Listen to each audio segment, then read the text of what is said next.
Tonight at Westminster United Church, the Manitoba Chamber Orchestra presents two very special guests. Conductor Gemma, the music director of the Hamilton Philharmonic Orchestra and resident conductor of the St. Louis Symphony. And here for his professional debut, we've just found out, Sam Casseday, double bassist, currently at the Curtis Institute, which is probably one of the most prestigious institutions for music education in the world. And they have joined me here in the Diamond Lane. Welcome, you two. Thank you for coming to Winnipeg. My pleasure. Our pleasure. Okay, great. Thanks for having us. No, it's totally a pleasure. So, Sam, let's start with this because this is a pretty cool thing for you. We just found out that this is your professional debut. But let's talk a little bit about your high school playing with symphonies and then kind of how we got there. So, you're a double bassist. As a soloist, how do you make a career as a soloist, as a double bassist? What is that like? It's fairly uncommon, yeah. And it's not really a part of my game plan to be solely a soloist. Right. It's great when the opportunities come up, and you just, the instrument isn't quite as valued as say a violin or a piano or a cellist, primarily I'm searching for an orchestral career down the line. But when the opportunity comes to be able to put yourself out there and to play a piece you've worked on for a long time, it's very difficult to pass up, and I'm really happy that I have the opportunity to be here and do it. Well, let's just talk about that opportunity too. It's a violin concerto of Mozart that you're going to be playing tonight. So tell us a little bit about how that came. Well, if you've been working on it for so long, how that happened. Yeah, I started preparing it for college auditions, and it's really my dad's idea, who heard Tom Martin, who's was the principal bass of the London Symphony, play it for a recital at the International Society of Bassists convention years ago, and he just suggested I play it. And the transcription is actually mine. And it just takes a lot of careful planning and figuring out how to make specific things work. And there's only one spot in the whole piece where I actually have to change a couple notes. So really? But yeah, it's been a long time coming. I've been working on it since I was about 17. Wow. Okay. So, and you're now 20. I'm 23. Okay. So that's a good chunk of time to be working. It's not. I haven't been working on it constantly. Well, but no. it's been to allow it to marinate. Hands. Right. Yeah. No, that's fair.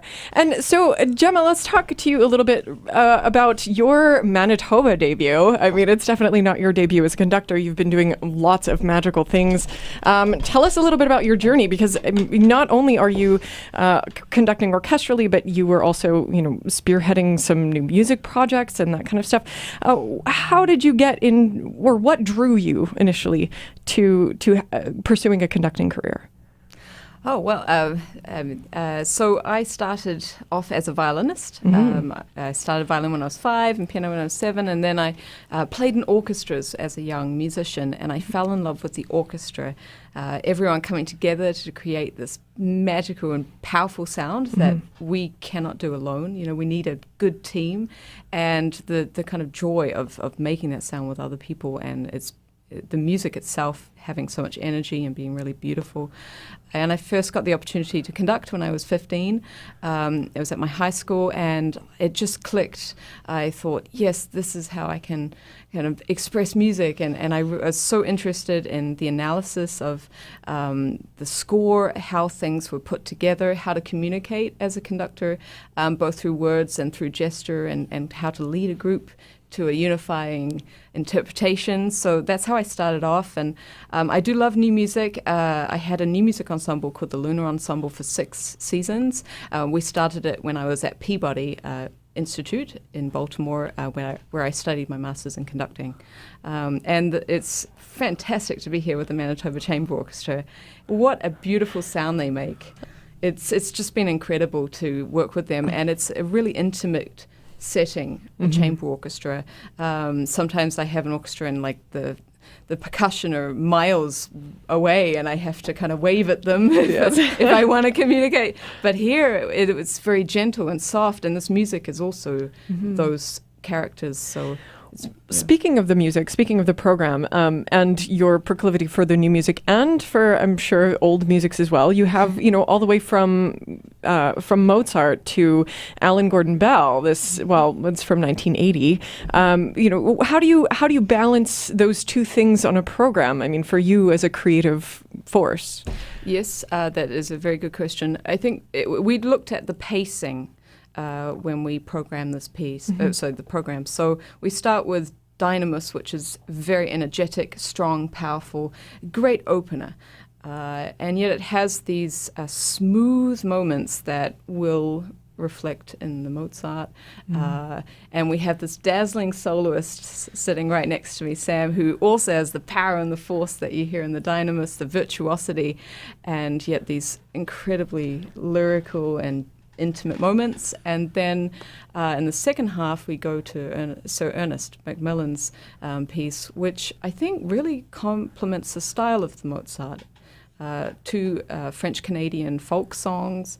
It's very harmonious and pleasing to the ear, and the souk as well. It has this romantic gesture that I think the whole program molds into a beautiful, light, sunny mood. Well, perfect for the beginning of spring, and we are so happy to have you both here.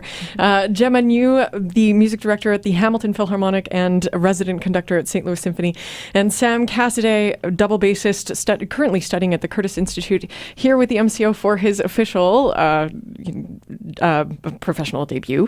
Now, as you've worked together, I mean, you've rehearsed, you've had an opportunity to rehearse.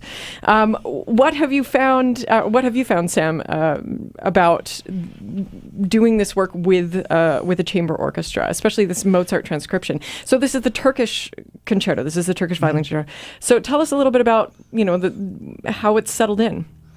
It's really settled in great, and I played the first movement with orchestra in the past. This is working really well. It's the best it's worked for me yet, including the times I've played it with piano.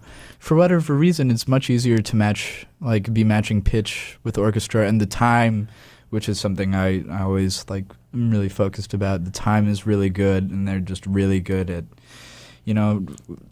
being there with me if I'm doing something that isn't exactly what I did last time. Which is great. I mean, that's exactly what you want. Well, do you think that speaks to the gift of the conductor that Obviously, is standing next to you? I have at Curtis we have we play with young conductors a lot of the time, and it's really nice to have even though Gemma's young, it's really very clear, elegant gestures, and times where it's helping me out, where if I'm slightly uncomfortable with an entrance or something, or there's an end of a movement where it's really helpful to just kind of let her do it and let her take control instead of me having to cue, which I'm a bass player. I don't do often, except for a pizzicato here and there in a symphony. But I mean, it's really nice. It's working really well. So what's the biggest difference for you as a soloist and an orchestral musician? It's the range of the instrument. I mean, I don't play this high or fast. I mean, speed-wise, yeah. But I mean, I don't get into the upper octaves range almost ever in an orchestra, except for a random harmonic here or there in a modern piece, or So that's what I would say is the biggest difference, and just the difficulty of the part.